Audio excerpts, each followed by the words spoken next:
આજની ધર્મકથા. પ્રણામ. પંડિત વીર વિજયજી મહારાજ. આ ઢાળ જે અત્યારે શરૂ કરીએ છીએ આપણે ધૂપ પૂજાની, આયુષ્ય કર્મ નિવારણની ધૂપ પૂજાની ઢાળ, એ ઢાળ વાંચતા વાંચતા એવું લાગે કે આ મહાપુરુષને આપણે ફક્ત પંડિત કહીએ ને એ કદાચ ઓછું આવે એવું છે. ઉપમા ઉપમેય આ બધી વાતોને કઈ રીતે કાવ્યમાં વણવી એ બહુ મુશ્કેલ વાત છે. કોઈ એક વ્યક્તિને આપણે સમજાવવો હોય ને તો આપણે એને એમ કહી શકીએ કે ભાઈ તું આ નહીં કરતો, પણ આ જ વાતને કોઈ વિચક્ષણ વિદ્વાન અને પંડિત માણસ કેવી રીતે સમજાવે? તો એ સૌથી પહેલાં એક દ્રષ્ટાંત આપે, કોકનું દ્રષ્ટાંત, અને આખા દ્રષ્ટાંતને આપ્યા પછીથી એને સમજાવે કે જો આમાં તું જે છે ને એ આ છે, અને તારી સાથે આવું આવું આ ન કરે, એ માટે તું આ કાર્ય હવે ન કરે. શું ફરક પડે? આપણને આમ સામાન્ય રીતે એવું લાગે કે આટલું કેમ ઝીકો છો ભાઈ, સીધે સીધું કહી દો ને કે આ ન કર. પણ કેમ આટલું બધું લાંબુ એક્ઝામ્પલ આપીને કહો છો? એટલા માટે કે સીધે સીધું અગર કહી દેશે ને તો આપણને દાખલાનો જવાબ મળી જશે, પણ દ્રષ્ટાંત દ્વારા સમજાવી અને એ આપણને જે થિયરી સમજાવે છે ને એ થિયરીથી ભવિષ્યના આવા અનેક દાખલાઓના જવાબ જાતે પોતાને સૂજી જશે. દરેક વખતે ડિપેન્ડન્સી નહીં રાખવી પડે કે ભાઈ ચલો હવે આ દાખલાનો જવાબ બોલો, આ દાખલાનો જવાબ બોલો, આવા પ્રસંગમાં મારી સાથે થાય તો શું કરવું સાહેબ? આવું એમને નથી જોઈતું. એમને એવું જોઈએ છે કે તું તારો પોતાનો વિવેક પ્રગટાવ, તું જ સૌથી પહેલાં તારો ગુરુ બન, તું જ સૌથી પહેલાં તારો કલ્યાણ મિત્ર બન. તો આ થિયરી છે, આ પદ્ધતિ છે કે જે આપણને સમજાવીને એ એમ કહેવા માંગે છે કે સમજણો બન ભાઈ, દરેક જગ્યાએ તું કોઈને પૂછવા જઈ શકીશ એવું નહીં થાય. તને એવી અનુકૂળતા પણ નહીં રહે, સામો વ્યક્તિ પણ તને એટલું અનુકૂળ ન રહે કે તું જ્યારે પૂછવા જા ત્યારે તને બધું જ કહી શકે. એને પણ સમય હોય, તને પણ સમય હોય, આવું ન પણ થાય. એના કરતાં તું પોતે વિવેક કેળવી લે. તો આ વિવેક કેળવવા માટે એક આખું ને આખું ઉપમેય, આવું દ્રષ્ટાંત, એક્ઝામ્પલ એ ઊભું કરે છે. રાગ છે જોગીઓ, આશાઉરીનો રાગ છે, અને દેશી ઢાળની અંદરમાં લખેલી આ ઢાળ, સીન એવો છે, દ્રશ્ય એવું છે કે એક પત્ની પોતાના પતિને સમજાવી રહી છે કે તમે વારંવાર, મને પરણ્યા હોવા છતાં વારંવાર તમે બીજી સ્ત્રીઓની સાથે જે અડપલા કરો છો, જે એમના પર દ્રષ્ટિ કરો છો, કે જે એમની સાથે રહેવા માટે ચેષ્ટાઓ કરો છો, આ બધું બહુ ભયંકર છે. એ આખી વાત સમજાવી અને એમને ઠપકો પણ આપે છે, એમને દ્રષ્ટાંત આપે છે કે જુઓ તમારા કારણે કેટલી કેટલી મુશ્કેલી થાય છે. અને આવું કહેતા કહેતા કહેતા છેક ભવિષ્ય સુધી લઈ જાય છે કે આજે તો આપણે બે છીએ, કાલે ઉઠીને આપણો દીકરો થશે, એ દીકરાને પરણાવશું, એવા સમયે આ તમારી આવી બધી ચેષ્ટાઓ એ કેટલી ભારે પડશે. આ એક આખું આવું પ્રેક્ટિકલી આપણે જે સમજી શકીએ એવા દ્રષ્ટાંત દ્વારા અહીંયા વીર વિજયજી મહારાજ સાહેબ હવે આખો ઉઘાડ આપણો એ કરાવડાવે છે કે પેલી પત્ની કે જે પોતાના પતિને ટોકી રહી છે, એ પત્ની એટલે કોણ? તો કે પત્ની એટલે મનુષ્ય ભવની અંદરમાં આપણને પ્રાપ્ત થયેલી આ સન્મતિ બુદ્ધિ આપણી, એ કોને કહી રહી છે? એનો પતિ એટલે કોણ? તો કે એનો પતિ એટલે આત્મા. અચ્છા, બુદ્ધિ આત્માને કહી રહી છે તો શું કહી રહી છે? તે આખું આ ઢાળની અંદરમાં હવે શરૂ કરે છે. જીન ગુણ ધૂપ ઘટા વાસંતી કુલવંતી પરદારુંગી મત જારે પિયા તુજ વારુંગી ખાલ બાલ ખેલ મેં નવી બતલાયો અબ નયને લલકારુંગી. સ્ત્રી એને એવું કહે છે કે ભાઈ તું આ પરમાત્માના ગાન વગેરે આટલું બધું કરે છે, ભગવાનની ભક્તિ કરે છે, ભગવાનનો ધર્મ તને પ્રાપ્ત થયો છે, ભગવાનના અલગ અલગ ક્રિયાયોગને તું સેવે છે, એમાં તું આ ધૂપ ઘટા પ્રગટાવે છે.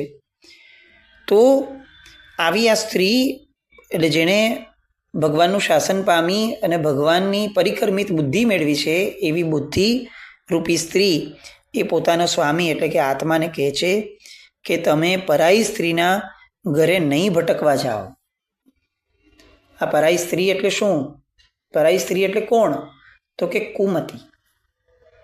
તમારી અવળી બુદ્ધિ કરી અને તમે આખા દિવસ દરમિયાન, આખા જીવન દરમિયાન જે ચેષ્ટાઓ, ક્રિયા, વચનો, વર્તનો આ બધું કરો છો એ બધું બંધ કરો. અત્યાર સુધી તમે અનેક વાર આવી રીતે ભટક્યા છો, પણ હવે શું શબ્દ વાપરે છે જુઓ, અબ નયને લલકારુંગી. હવે હું આંખ કાઢી અને તમને લલકારીશ. આંખ કાઢીશ કે નહીં, નથી જવાનું અહીંયા, આવું હું કરીશ. કેમ કરીશ? કારણ કે બાલ ખેલ મેં નવી બતલાયો, મત જારે પિયા તું જવારુંગી. અત્યાર સુધી તમને બાળક સમજી કે ભાઈ આ બાળક જેવી ચેષ્ટાઓ કરે છે, એમ કરી અને મેં તમને ન વાળ્યા. પણ હવે એ નહીં ચાલે. હવે તો પિયા તુજ વારુંગી, હે પ્રિયતમ, હવે હું તમને સતત વારીશ, તમને આંખ દેખાડીશ, આંખના ઈશારે સમજાવીશ કે નહીં, નથી જ કરવાનું, નથી જવાનું, આવું હું કરીશ. કેમ? કારણ કે હવે આપણી જવાબદારી વધી છે. આપણે પરમાત્માની ભક્તિઓ અને એમની સેવા રૂપી ક્રિયાઓ, ધૂપ પૂજા કરતા થયા છે. કેવી ગજબ વાતો છે.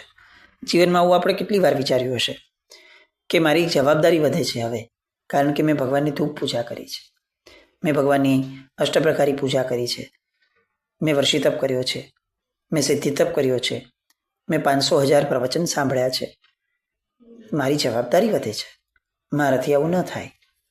આવો વિચાર આપણા જીવનમાં ક્યારે આવ્યો?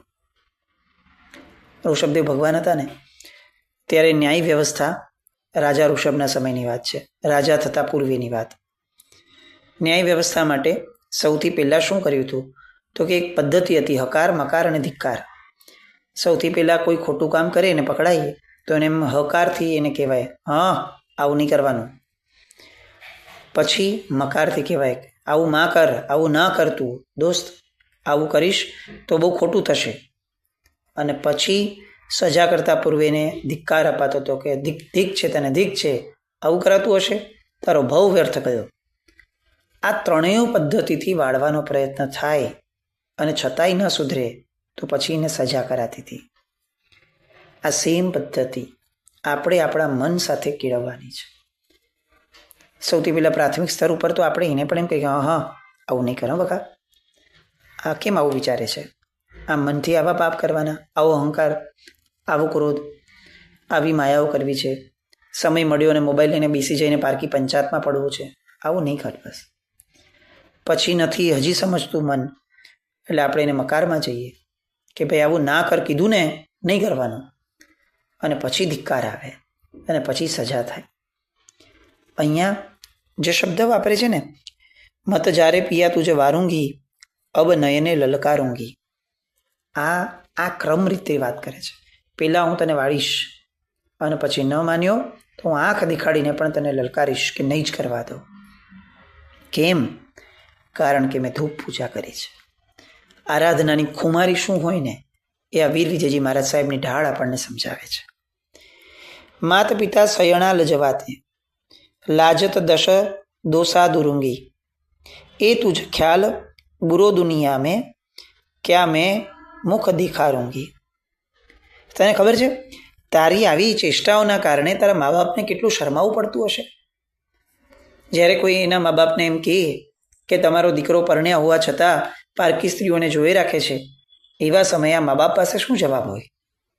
એમને કેટલી શર્મિંદગી મહેસૂસ થાય, કેટલું અનુભવાય એમને કે હાય હવે આ મારા દીકરાને આ ઉંમરે કહું તો શું કહું, અને આ જે બોલે છે એને પણ હું શું કહું, કારણ કે હકીકતમાં તો ખાટલે માટે ખોડ છે મોટી. તો આવા તમારા કાર્યોના કારણે તમારા મા બાપને જ્યારે કોઈ કહે ત્યારે એને કેટલી શર્મિંદગી અનુભવવી પડે છે, એનો તો વિચાર કરો. અને તમારા દોસ્તારો જેને અત્યાર સુધી તમને સાચવ્યા છે, એવા 10 દોસ્તારો છે તમારા, એ બધા દોસ્તારો પણ સમસમીને બેઠા છે. શું કે આવી બાબતોમાં તમને ટોકવું એ એમને ઉચિત પણ નથી લાગતું. આ ખ્યાલ જે છે બહુ જ ખરાબ છે અને દુનિયામાં મારે પણ મોં બતાવવું અઘરું પડે છે. હું શું મોઢું બતાવીશ લોકોને, આવું વિચારીને પણ આ કાર્ય કરતા અટકો તો ખરા. એક પત્ની પોતાના પતિને આ રીતે કે ને એ વાત આપણા મગજમાં બેસે એવી છે, કારણ કે આપણે જગતની અંદરમાં આપણા પોતાના જીવનોમાં આસપાસના જીવનોમાં આવા અનુભવમાં છીએ. પણ આ વાત સન્મતિ એ પોતાના આત્માને કહે છે, સારી બુદ્ધિ એ આત્માને કહે છે કે શું કરો છો. તમારા મા બાપ એટલે કોણ? તો કે 3 લોકના નાથ પરમાત્મા, જેણે તમને આ ભવ આપ્યો એમ નહીં, જેના કારણે, જેના ઉપકારના કારણે તમે આ વ્યવહાર રાશિમાં આવ્યા છો, જેમણે કરુણા કૃપા જે ગણો તે એ બધું કરી અને તમને આ મનુષ્યપણું, આ દેહ, આ ધર્મ, આવું સરસ મજાનું શાસન, આ બધું આપ્યું છે. એવા મા બાપને કેવી શર્મિંદગી મહેસૂસ થાય જો એને કોઈ એમ કહે કે જુઓ તમે આ તમારા દીકરાને શું સંસ્કાર આપ્યા હતા, જુઓ. આવો વિચાર તો કરો. એ પછીથી તમારા 10 દોસ્તારો કે જેને તમને નાનપણથી સાચવ્યા છે. આ 10 દોસ્તારો એટલે કોણ? તો કે 10 પ્રકારના યતિ ધર્મ, એના ગુણો. આ 10 યતિ ધર્મો રૂપી દોસ્તારો જે છે એ પણ સમસમીને બેસી ગયા છે કે આ શું કરે છે, હવે આને કેવી રીતે કહેવાય. અતિ સજ્જન માણસ છે ને એ અતિ નબળા કાર્ય માટે એક શબ્દ કહેતા પણ ખચકાય કે હવે આવા કાર્યો માટે કેવી રીતે કહેવું, એને ટોકતાય શરમ આવે. તો આવું શર્મિંદગીવાળું કામ કેમ કરો છો? અને સૌથી વધારે હેરાન તો હું થાઉં છું કે લોકોની સામે મને વિચાર આવે છે કે હું શું મોં બતાવીશ. જ્યારે કોઈ વિચારશે કે આ માણસ આટલી સરસ મજાની ધૂપ પૂજાની સેવા ભક્તિ કરે છે, આટલું ધર્મ કરે છે, આટલું તપ કરે છે, અને આવી અવળીમતી સૂજે છે ને, આવું કહેશે, ત્યારે સન્મતિ એવી હું કોઈને શું મોઢું દેખાડીશ. આપણી નજર સામે છે ને અત્યારનું વર્તમાનનું આપણું જીવન રાખવા જેવું છે. ખરેખર આપણને વિચાર આવે, આવવો જ જોઈએ કે જો આ રૂપક ખરેખર સત્ય હોય તો આપણા મા બાપ સમા 3 લોકના નાથ પરમાત્મા એમને કેટલું અંદરથી લાગતું હશે કે જેમણે એમને સંતાન તરીકે રાખ્યો છે એ વ્યક્તિ આવું કરે છે. આ બધા પરિપ્રેક્ષ નહીં વિચારીએ ને તો જીવનમાંથી જડતા ક્યારેય નહીં જાય, સંવેદનશીલતા ક્યારેય નહીં આવે. સંબંધો ખરેખર ભીતરીય જગતમાં બાંધવા જેવા છે. આગળની કડીમાં કહે છે, રયણી ઘોર મેં ચોર ફિરત હૈ, પિયું હર રોજ પોકાरूंगी, इतने दिन ओझल में रहती सहती दुनिया गारूंगी. હે નાથ, હું તો રોજ પોકારીને તમને કહું છું કે આ કાળી રાતમાં ક્યાં ભટકો છો? તમને ખબર છે અહીંયા કેટલા ચોર રાત્રે ફરતા હોય છે? અત્યાર સુધી તો આ આપણા ખાનદાનની આબરૂના કારણે હું પડદામાં રહી, ચૂપ રહી, દુનિયાની ગાળો ખાતી રહી, પણ હવે હું આ પડદો છોડીશ, બહાર નીકળીશ અને કોઈ પણ ભોગે હું તમને અટકાવીશ, કારણ કે હવે મર્યાદાઓ ઓળંગાઈ રહી છે. બુદ્ધિ અહીંયા આત્માને કહે છે કે જુઓ, આ આવી ઘોર અંધકાર, અજ્ઞાનની અંધકારી કાળી રાત્રિની અંદરમાં તમે અનંત કાળથી ભટકો છો અને આ કષાય અને વિષયરૂપી ચોરટાઓ રાત્રે રખડતા હોય છે, ક્યારે પણ તમારો ઉપયોગ કરી લે છે, ક્યારે પણ તમને લૂંટી લે છે, તમારું આત્મધન લૂંટી લે છે, અને આવું અનંત કાળથી તમે કરી રાખો છો. અત્યાર સુધી તો હું એક પડદામાં હતી, કારણ કે સંગનીપણું એટલું છતું નહોતું, અસંગનીમાં હતી, નબળા મન હોય એવી જગતમાં હતી, એવી ગતિમાં હતી. પણ હવે હું આ બધી મર્યાદાઓને તોડું છું અને હવે હું સ્પષ્ટપણે, વેધકપણે, ખુલ્લે આમ હું તમને કહીશ, કારણ કે આ ભાવ પણ મને ઉપયુક્ત મળ્યો છે. મનુષ્યના ભાવમાં જો નહીં કહું તો બીજા કયા ભાવમાં કહીશ? બીજો એવો કયો ભાવ છે કે જે ભાવની અંદરમાં મારામાં સામર્થ્ય હશે કે હું તમને વાળું કે આ નહીં જ ચાલે? એટલે બુદ્ધિ પોતાના આત્માને કહી રહી છે કે હવે હું તમારી સામે પડકાર ફેંકીને કહું છું કે આ અજ્ઞાનરૂપી અંધકારમાં ચોરો જે તમારું આત્મધન લૂંટી રહ્યા છે, હું એને બહુ સાંખી નહીં લઉં. હવેથી હું તમને પકડીશ, તમને ટોકીશ. તીન લોક સાહિબ કી આણા, મેં તેરે શિર ધरूंगी, દીપકી જ્યોત સે મંદિર રહેના, ઘર ઘર ચાર વિસાरूंगी.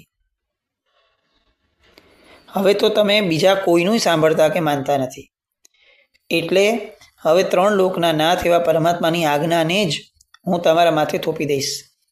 એવી રીતે થોપીશ કે તમે એનું ઉલ્લંઘન પણ ન કરી શકો. અને હવે તમારા જ્ઞાનના દીવાના પ્રકાશવાળા મંદિરમાં એટલે કે પોતાના જ આત્મ સ્વભાવમાં રહેવાનું છે. આ પારકાના ઘરે ભટકવાની જે ટેવ છે ને એ હું તમને ચોક્કસપણે આ જ ભાવમાં ભૂલવાડી દઈશ. કેટલી સરસ વાતો આપણે આપણી સાથે કરવી જોઈએ એવી આ બધી વાતો છે. જાત સાથે બેસી અને પૂજ્ય વીર વિજયજી મહારાજ સાહેબે પોતાની શક્તિઓને આપણા હિત માટે જે પ્રકારે વહેવાવી છે ને એ હિતની બુદ્ધિ આપણે પોતાની માટે ઊભી જ કરવી પડશે. ફક્ત કાવ્યો સાંભળી લેશું, કથાઓ સાંભળી લેશું, બહુ સરસ આવું કહીને બેઠા રહેશું તો નહીં જ ચાલે. જાત સાથે બેસીને આવી વાતો કરવી જ પડશે. સમય કાઢવો જ પડશે. ગમે તેટલા ધંધા હોય, ગમે તેટલી બીજી બધી ક્રિયાઓ હોય, બધામાંથી સમય કાઢી પલાઠી વાળી આંખ બંધ કરી પોતાની જાતની સાથે આવી વાતો કરવી જ પડશે. જો આ ભાવમાં નહીં તો ક્યારેય નહીં થાય. 4 સજ્જાએ फूल बिछाओ, छतिया से बी लगारूंगी, रंग महल से मैं सहल करंता, गोद में पुत्र रमाड़ूंगी. હે મારા નાથ, જો તમે આવું માની જશો, જો તમે મારી કહેવા પ્રમાણેની ભગવાનની આજ્ઞા તમારા માથે ધારી લેશો અને ભટકવાનું બંધ કરશો તો હવે હું શું કરીશ?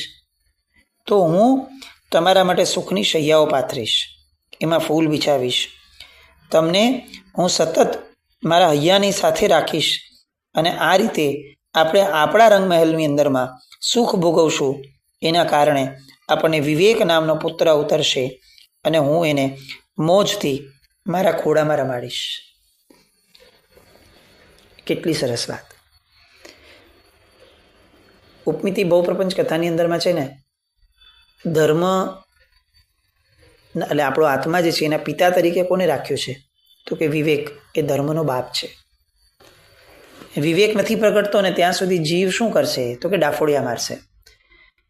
ક્યારેક ખોટી જગ્યાએ જશે, ક્યારેક સાચી જગ્યાએ જશે તો બીજાને પરાધીન થઈને રહેશે. આખા ગામને દરબદર પૂછતો રહેશે કે હવે મારે શું કરવાનું, હું શું કરું. અને પછી જે જેમ કહેશે એમ ડફણા મારતો કરશે. કોકે કીધું આમ કર તો આમ ટપલી મારશે તો ટપલી ખાશે. વિવેક વગરનો જીવ કોઈ જ દિવસ પોતાના જ્ઞાનનું અજવાળું કરી જ નથી શકતો. અને એટલે આપણે ત્યાં ધર્મ પ્રાપ્તિ પૂર્વે જ્ઞાનના આધારે વિવેક પ્રગટાવવાની વાત છે. આપણે તપશ્ચર્યાઓ કરીએ, ભક્તિની ક્રિયાઓ, યોગ વગેરે કરીએ, આ બધા પહેલાં તે ક્રિયાઓનો વિવેક શું છે એ સમજવાની જવાબદારી આપણી છે. એ વિવેક ભૂલી ગયા ને એટલે લોકોને કહેવા પણ બહુ જ મળ્યું કે આ લોકો ધર્મ કરે છે પણ જુઓ એમના જીવન તો જુઓ અને ભોગવાયો ધર્મ. તો અહીંયા આ સરસ મજાની વાત કરે છે કે જો તમે 3 લોકના નાથની આજ્ઞાને મગજ માથા ઉપર ધારી લેશો ને તો આપણે બહુ જ સુખેથી રહેશું અને આપણને પુત્ર થશે. એ પુત્ર એટલે કે વિવેક, એ વિવેકને હું મારા ખોળામાં રમાડીશ. ગંગા નીર સે અંગ પખારું, નાથ સગા સે તારુંગી, નવલ વધુ સે પુત્ર સગાઈ, મંગલ તુર વજારુંગી. આગળ વાત કરે છે કે પછી દીકરો થશે મને, એને હું શું કરીશ? તો કે નિર્મળ અધ્યવસાય રૂપી ગંગાના જળ વડે સ્નાન કરાવીશ અને તમને તમારા સગા જે કર્મો છે એનાથી અલગ કરીશ, તારીશ, બચાવીશ. આપણો વિવેક મોટો થતો જશે, એને સમતા નામની કન્યા સાથે પરણાવીશ અને એ સમયે મંગલ વાદ્યો પણ વગાડીશ. કલ્પનાઓ જુઓ, વિવેક કોની હારે પરણશે મોટો થઈને? તો કે સમત્વ ભાવ, સમતા સાથે પરણશે.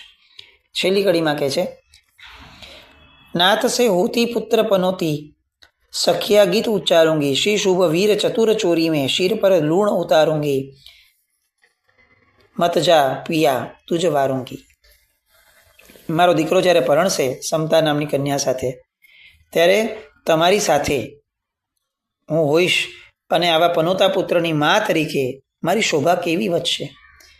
એ વખતે મારી સખીઓ સાથે મળીને હું મંગળ ગીતો ગાઈશ અને શ્રી શુભ એવા વીર પ્રભુની સાથે સાક્ષીએ ચોરીમાં બેઠેલા એવા મારા પુત્રને શિરેથી લૂણ ઉતારીશ અને એ રીતેનો વિવાહ ઉતારીશ.